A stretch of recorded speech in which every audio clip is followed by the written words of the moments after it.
Welcome back to the GP Productions podcast.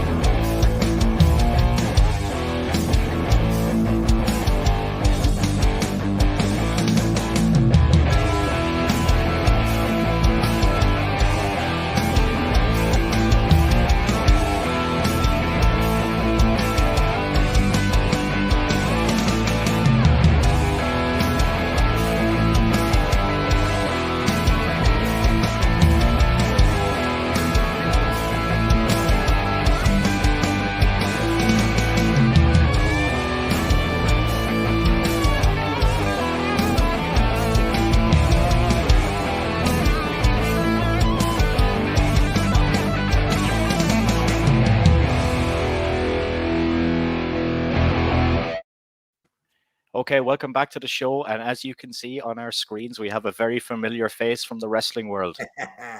Mr. Buff Bagwell, how are you doing today, man? What's up? What's going on, man? How you doing, brother?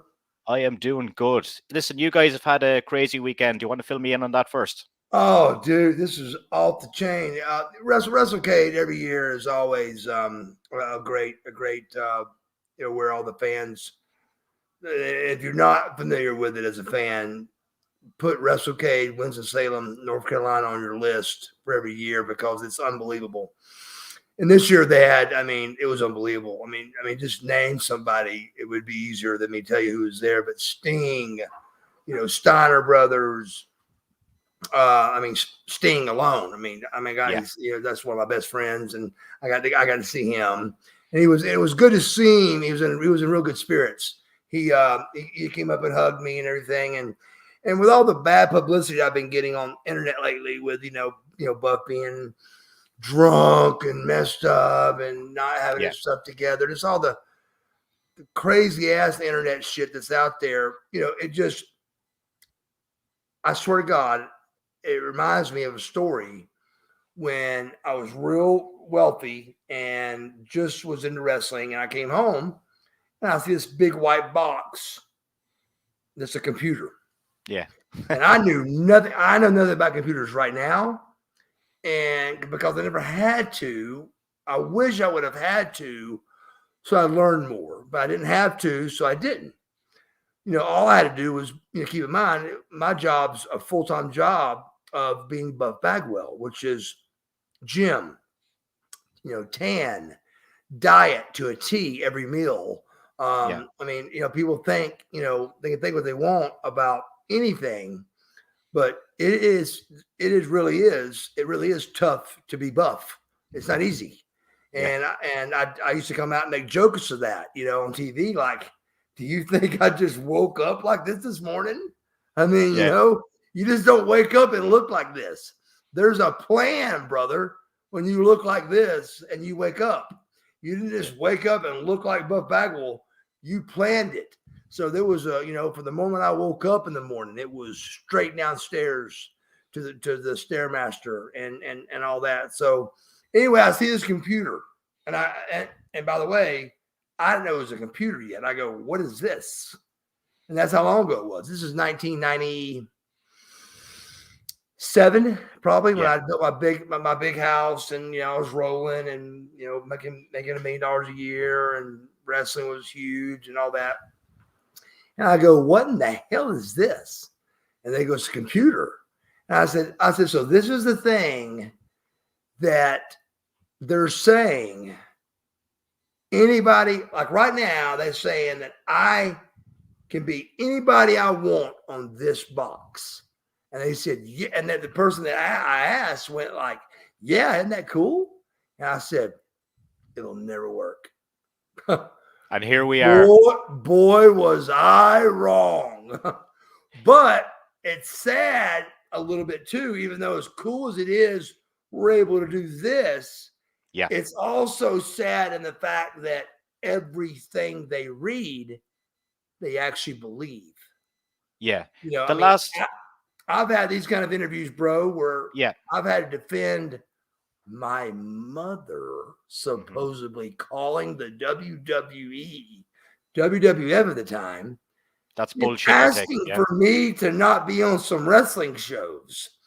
When I'm trying to make it and stay alive in the world of wrestling, I'm going to call my mom to call in. I'm having to defend shit like that, bro. So it was crazy. It was just a bad, bad time. And I never thought the world, the human race, I never thought would buy into that. Yeah. But I was, again, extremely wrong, you know. But back to WrestleCade, man, write it down on your list. WrestleCade's tremendous. I was able to see Sting, you know, a lot of guys that my agent and Michael Long, my podcast partner, he explained it to me that these guys are as popular as you were, Buff, in your heyday right now. And I'm like, you're kidding me, you know? And these are guys that are huge, huge names. And I was privileged, man, to go up and shake their hands. But at the same time, it was a little bit depressing for me, a little bit, because you got to realize I'm coming to him as a legend now. Yeah. Not as one of the boys.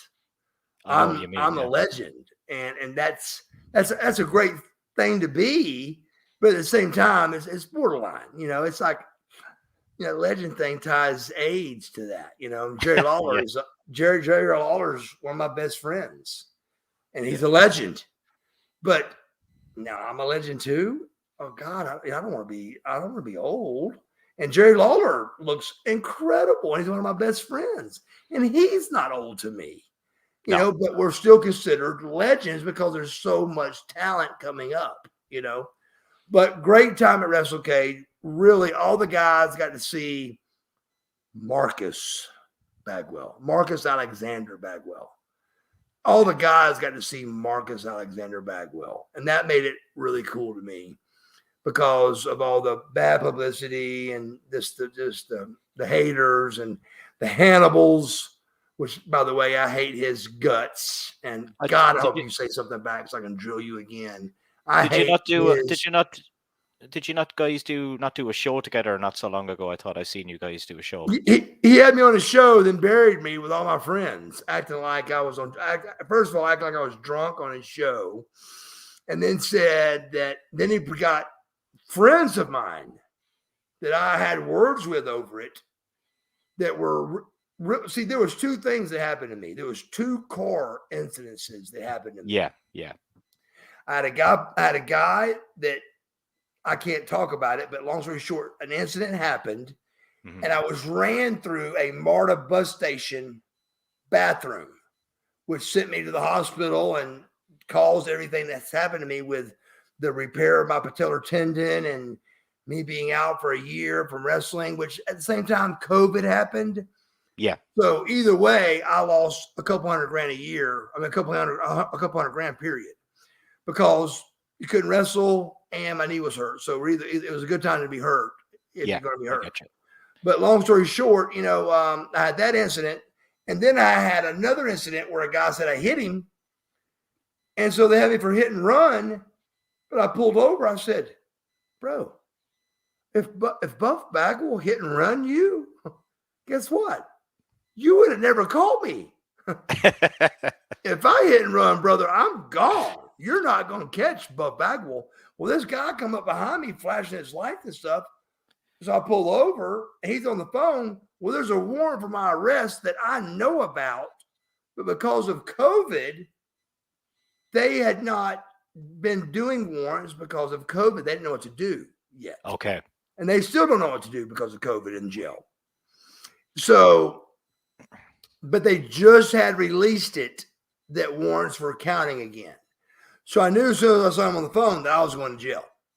And so I told the guy, I said, why would I lie or pull over if you think you're trying to charge me with a hit and run? I got speeding on that charge, for example. Yeah. There was no car. There was no cop car. No cop car was behind me. So they got me for speeding, failure to yield, which means you did not get over fast enough, which means a cop car's got to be behind you. So just getting drilled, you know, over this, you know, and then I called Dallas Page and I said, "Listen, bro," I said, "do you realize you were talking about something that was 10 months old Hey, baby. It's right here. You're good. I said, you realize something that I said you were talking about something that was 10 months old? And he goes, Dallas Page actually looks at me. He goes, no. He goes, no, bro. He goes, no, bro. You just did this. And I said, can I cuss on this or not? You can say whatever you want, man. I said, are you fucking telling me what I just fucking did? And he realized he was talking to Mark Bagwell, and he goes, because me and Dallas go way back, and I love him to death, and we're best friends. Yeah. But at the same time, we talk about best friends. Hey, look, bro, what the fuck, And he dove right into Hannibal's web. And Hannibal had put those two things together and was drilling me and putting my friends on the spot, getting them to give a reaction. And he got it. He got reactions from them, and they were like, Dallas dove all the way in, though. And that's what pissed me off about Dallas at first. But I love him so much, I don't care because, God, he's done so much for me, and he's just such a great guy, dude. Yeah. But at the same time, I called him up and I said, bro, do you realize you were talking about something today that was 10 months old? I said, 10 months. And he goes, no, brother, you just did this. I go, are you fucking telling me something that I just did? Yeah. And he goes, well, didn't you? And I go, I'm trying to tell you, you're talking about something today and you did it that was 10 months fucking old. And he was I seen my you God, both. I'm so sorry. I seen you address this on TMZ when TMZ. Yeah, they let me get a rebuttal. Yeah. And you said, this is what happened. I think it was 9 months ago at the time because you kept saying it was 9 months ago. It was. And then you took off your shirt and you said, look, I'm in great condition. Of course. The big story that I heard over here in Ireland lately was the one about you saying that WWE wouldn't let you enter into their rehab. What's the story behind that, man? It's huge, brother. It's a big, gigantic deal. And it's something that Dallas doesn't want me to really, there's no reason to involve anybody's name in this right now, except just the facts. The facts are to make it as humble and as nice as it is, which is the truth. The truth is I was reaching out for what they offer, which is help.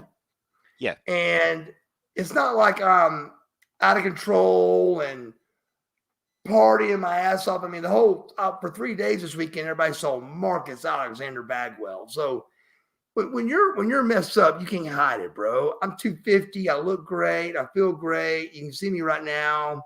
No slurred speech. No drunk. No. I'm Mark Bagwell. I'm just buff when the camera's on. You know what I'm saying? Yeah. But at the same time, it just blew my mind that again, that this got brought up, and but still my friends kind of got to where it was kind of like the boy that cried wolf a little bit. And so I thought, look, if going to rehab will get me totally clean, which I wasn't totally clean, but I wasn't near as bad as my friends thought either. Yeah. I said, but if it'll do both, let's do it. Let's just do it and show the fans and show AEW and show everybody, WWE, everybody, that I'm willing to go 90 days and everything else just to clear it up. And they turned me down, bro. They turned me down. And then they make it about because I sued them. And I said, well, I promise you I'm not the only one. Well, once you do your homework on it, I'm not the only one that sued them and got turned down, but for whatever reason, they turned me down, and a guy named Bill Killar is his name. It's like pronounced killer, but his name is Killar is how you spell it, Kilar, and his name's Bob Killar. And but he is kind of the guy that helps guys get to in between to make sure. And we just knew for a fact I was going to be able to go to rehab, and they called back and said no. And so, believe it or not, to my knowledge, and I'm waiting for somebody out there to please contact me or let me know, I am the only one that has ever been turned down. Yeah. Through several names I could throw up right now that I'm not going to, Yeah. but names that all of the real true wrestling fans know that needed help and got help through Vince that I asked for and didn't get. So, it really just kind of upset me more than anything. Yeah. So what it did was it made me just realize, look, I'm going to do this myself. I'm going to show people that I can do this myself. But at the same time, I wanted to prove to people so they saw me trying. Yeah. Well, they're still going to see me as Marcus Alexander Bagwell right now on this podcast. And believe me, everything I do, there's eyes on. From the moment I walk out that front door in the morning, there's eyes on me. And that's just the way my life is. And I like my life being like that because it keeps me in the gym. It keeps me, staying in shape. Yeah.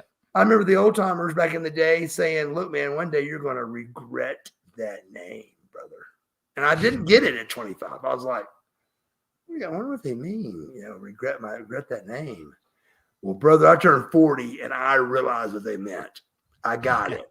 Yeah. Because you turn 40 and you try to keep a name called Buff, it's a little bit hard to do. Like we talked about, it's not easy to go to the gym 5 days a week and hit the 10 in bed and keep your goatee perfect and keep your look. And that's not the best thing and easiest thing in the world to do. Yeah. And that's what kept us, even back when I was 25. That's why I was able to call myself Buff Bagwell for, because a lot of guys couldn't do it, because it's tough. It's just tough to look in shape, especially with our travel schedule. Yeah. When you're doing 250, 300 days a year, bro, the worst thing you can do to me is say, well, I can't really work out because I travel a lot. I'm like, hey, you're talking to the wrong person, bro. I go, I've been traveling my whole life. I built this body on the road. Yeah. And I did. I literally built it where pro bodybuilders were able to go to the same gym, the same time, set their schedules, make their meals. Dude, we're going to places and buying 3 meals at one place because you have to make sure we at least have 3 meals for that day. Yeah. And just stuff like that people have no idea what we had to go through. And there wasn't no cell phones back then, brother. This wasn't no look up the Gold's Gym that's around the corner and go to it. This was get the phone book out, go to the yellow pages and find the closest gym. Yeah. And still looked like Buff Bagwell. So I worked very hard, and it did upset me about them turning me down, but at the same time it also gave me motivation just to do it anyway. So I did so, and do not hold it against them at all. It's just something that happened, but they did turn me down. And I think, to my knowledge, like I said, I think I'm the only person in the history of time that get turned down by the WWE.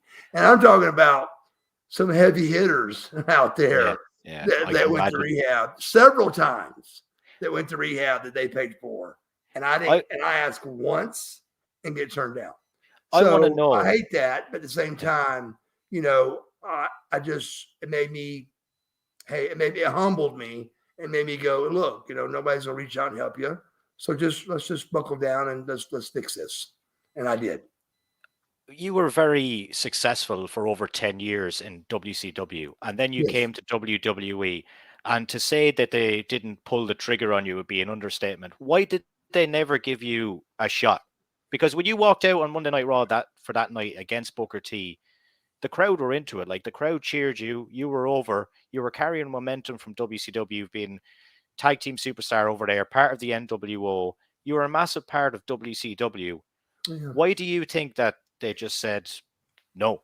Dude, believe it or not, I've literally answered this question before by saying I would almost take an answer over a contract in this situation to actually know why they really, really, really did it. But let me just answer the question that you just gave by giving you an example. Yeah.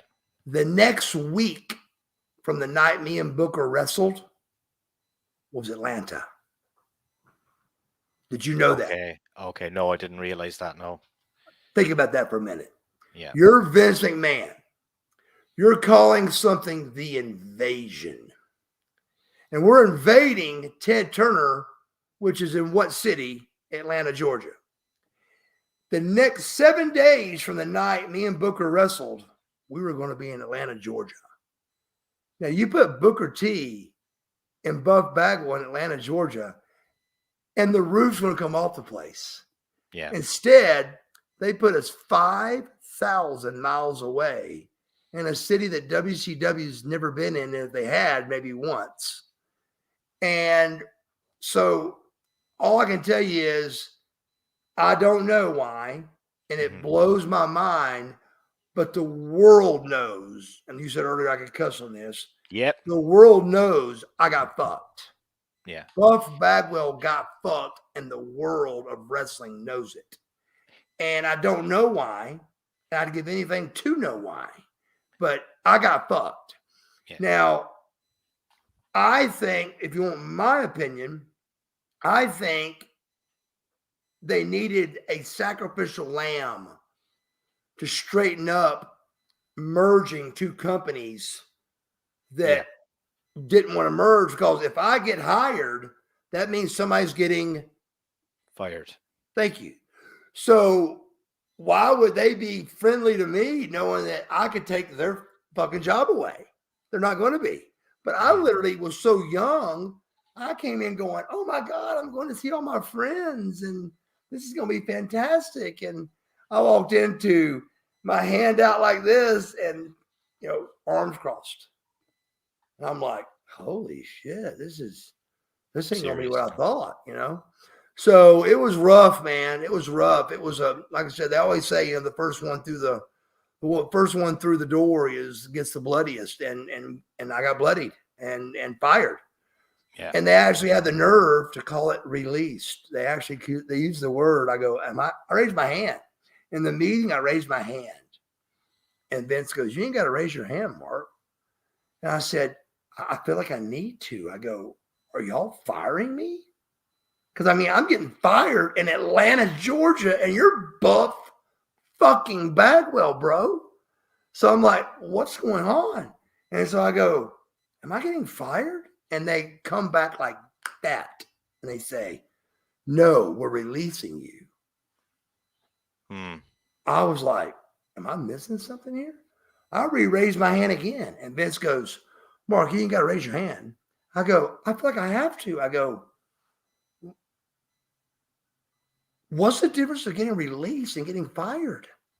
And they said, well, and they had to come back like that, brother. How fast the comeback was. And it was such a great comeback.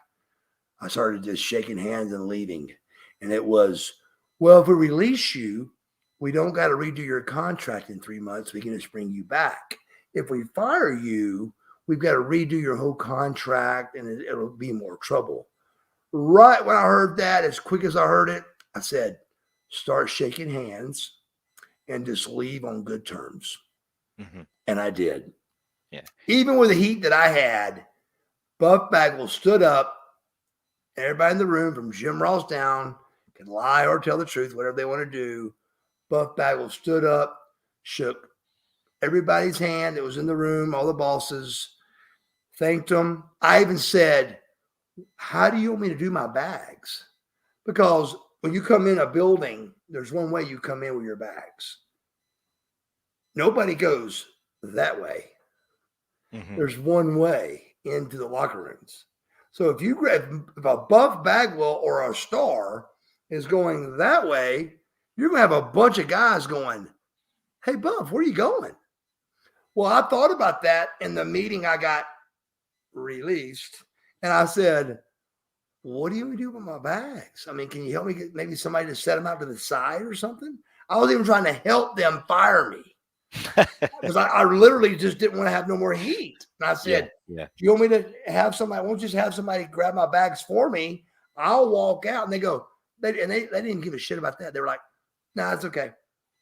And I was like, oh my God. So here I go out, rolling my bags that way, the wrong way. And I'm going this way. And every motherfucker in Atlanta, Georgia was going, Buff, where you going? Buff, where you going? And I'm not saying a word and trying my best not to cry. And I'm walking toward an $85,000 Jag. I'm going to get in the $85,000 Jag and call my parents that are in the stands and tell them to come home, and then drive to my $1.5 million house that's now gone, and realize how depressing is this. And the last person I saw of all things was Chris Benoit.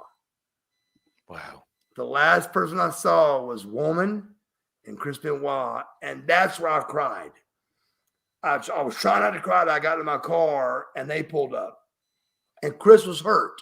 He had a neck. I remember he just had his neck surgery done. Yeah. He had the neck brace on, and he said, "Hey," he said, he goes, "What's going on, Buff?" I go, "Well," he's, "Where are you going?" I go, "Dude, I just fucking got fired." And he goes, "What do you mean?" I said, "I swear to God," they called it released. He goes, "Oh, you got fired." I said, "No shit. I know." But they acted like release was different. So they wanted me to call him back in 3 months. I called him back. I waited about 4 just to not have any more heat, not do something wrong. I waited 4 months. Called him back, and the first thing I heard from Jim Ross's mouth was this. I heard, that's what I heard when Jim Ross answered. And I went, Jim, I instantly answered the breath. I said, Jim, the only reason I'm calling is because you guys told me to call you back in 3 months. And I said, and I did not want more heat than I already had. So I wanted to do what you guys asked me to do. So I'm calling you back. And they said, he goes, we have no openings right now. And if we do, we'll give you a call. Click.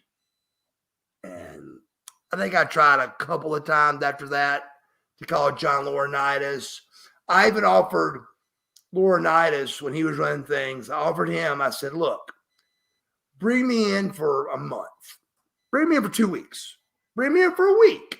Whatever y'all decide to bring me in for, bring me in for. I said, I'll wrestle it for free. I said, pay for my trans, but I'll wrestle it for free.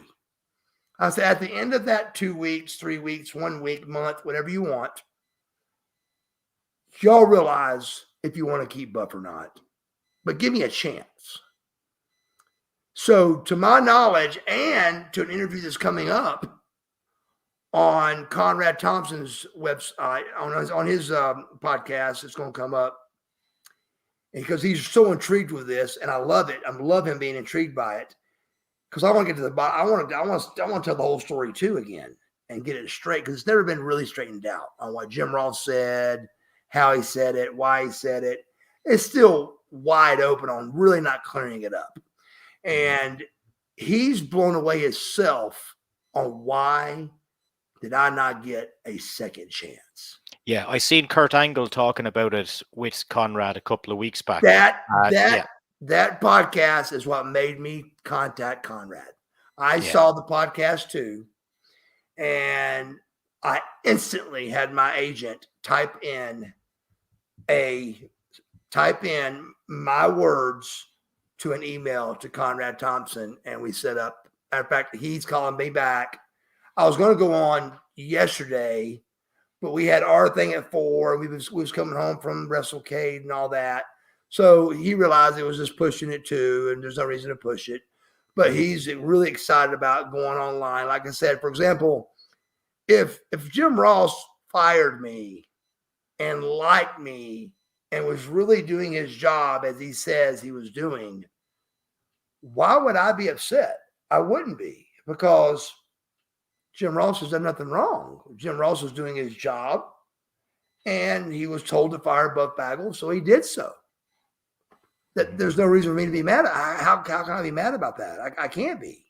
Yeah. But when you say you like Buff Bagwell and you're doing your job, and there's this little DVD called Heat Seekers that shows Jim Ross ripping me a fucking part, calling me everything in the book but a friend, and dogging me out, then that changes the whole story, of him lying.